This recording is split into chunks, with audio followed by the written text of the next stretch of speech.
즉 세상을 살아가는 사람들은 같은 물건을 보더라도 어떤 사람은 그것을 원하지만 어떤 사람은 원하지 않는 물건이 있다는 것입니다. 그러나 이 세상을 살아가는 사람들 한 명도 예외 없이 모두가 원하는 한 가지가 있는데 그것은 바로 행복이다 라고 아리스토텔레스는 말했습니다. 그래서 많은 사람들은 행복에 대한 이야기도 하고 행복에 대한 소설도 나오고 행복에 대한 드라마, 영화도 나오고 또 행복을 끊임없이 추구하며 살아가는 것 같습니다. 100년을 살아보니라는 책을 지은 한국의 지금도 학계에 많은 영향과 또 사회에 영향을 주고 있는 김형석 교수님께서는 행복이 무엇인가에 대해 그 책에서 이렇게 말합니다. 행복은 삶의 빈자리를 무엇인가 채움으로 얻어지는 것이 행복이다 라고 말했습니다. 즉 우리가 삶을 살아가다 보면 우리의 마음과 아니면 삶의 주변에 허전한 빈자리가 있는데 그것을 무엇인가 우리가 원하는 것으로 채움을 받게 되면 행복하게 된다라고 말했습니다. 그러면서 이 세상에는 크게 세 부류의 것으로 사람들이 자신의 빈자리를 채우며 행복을 누리려고 한다라고 말합니다. 첫 번째는 물질적이고 가시적인 것들로 자신의 빈자리를 채우고 행복을 누리려고 하는 사람이 있다는 것입니다.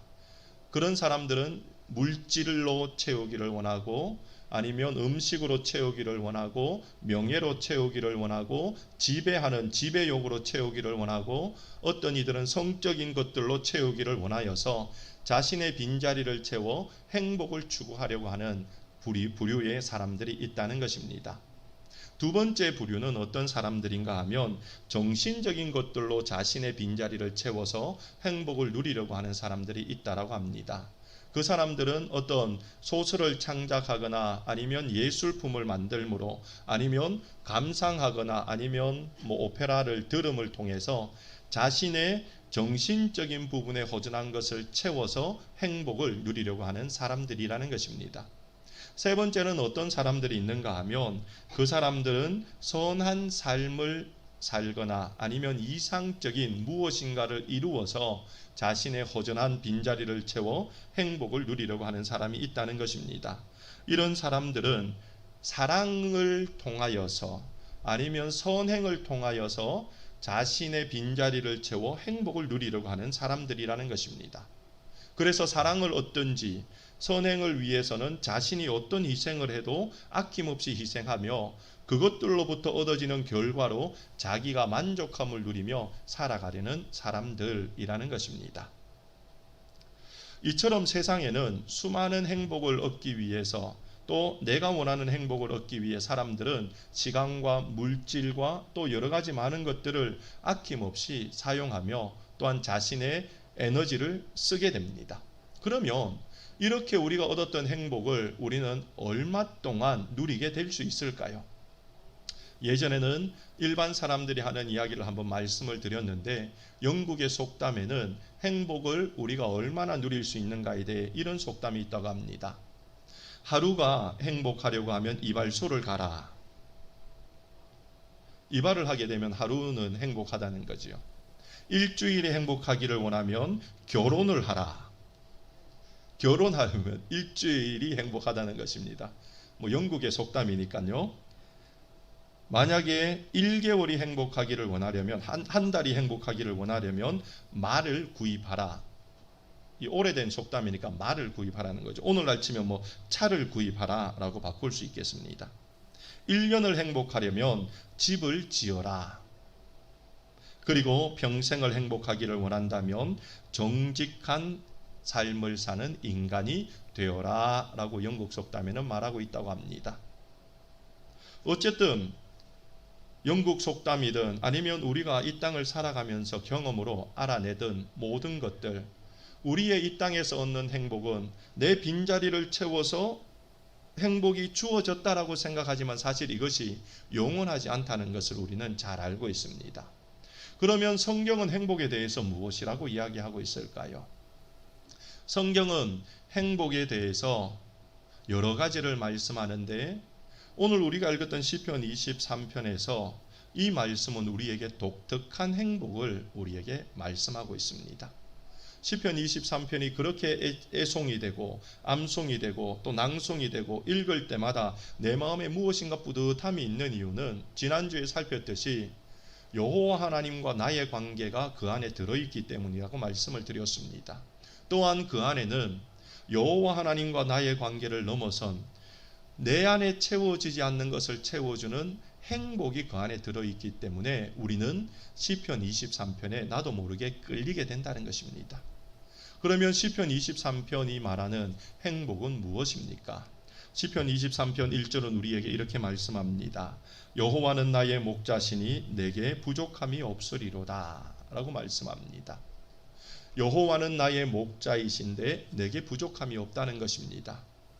성경은 우리에게 행복은 부족함이 없는 은혜라고 우리에게 말씀하고 있습니다. 여기서 부족함이 없다는 말은 만족한다는 말이요, 내 빈자리가 채워진다는 말이요, 부족함이 없다는 말은 이것이 넘쳐 흐른다는 의미를 가지고 있습니다. 조금 전에도 우리가 말씀을 드렸습니다.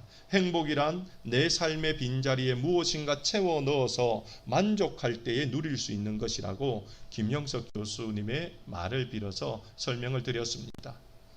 성경도 동일하게 말합니다. 행복이란 부족함이 없는 것이다 라고 말씀합니다. 배고픈 아이들이나 배고픈 어떤 밖에 있는 노숙자들이 마음껏 배를 불릴 수 있을 만큼 음식을 먹으면 어떨까요? 행복할 것입니다. 그 배고픈 자리를 음식으로 채웠기 때문에 행복한 것입니다. 공부를 한다고 잠을 자지 못하는 우리 아이들이 주말이 되어서 늦잠을 푹 자고 정말 편안하게 모자랐던 잠을 다 채우고 일어나게 되면 그 아이들은 모자랐던 그 잠의 자리를 채워서 일어났기 때문에 행복할 것입니다.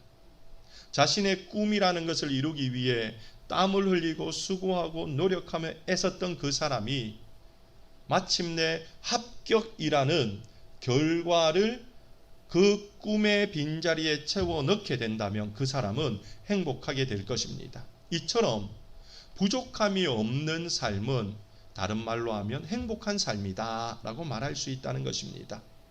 그러기에 여호와는 나의 목자시니 내가 부족함이 없으리로다 라고 하는 이 고백은 여호와는 나의 목자시니 나는 행복합니다 라는 고백과 동일하다는 것을 우리는 잊지 말아야 됩니다. 한번 따라해 봅시다. 여호와는 나의 목자시니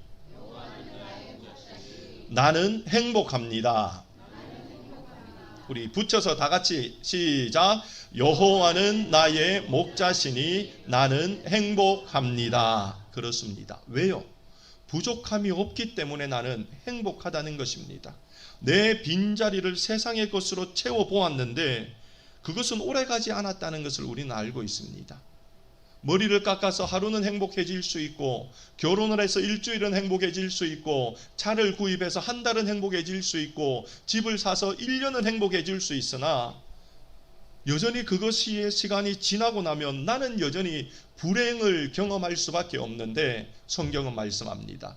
여호와는 나의 목자시니 변함없고 영원하신 여호와 하나님이 나의 목자이기에 나는 내 빈자리를 그 하나님이 채워주시기에 나는 행복합니다. 언제까지요? 하나님 앞에서는 그날까지. 언제까지요? 하나님 앞에 서서 하나님을 찬양하는 그때에도. 언제까지요? 이 세상이 끝나는 그 순간에도 나는 행복합니다 라고 우리는 고백할 수가 있게 된다는 것입니다.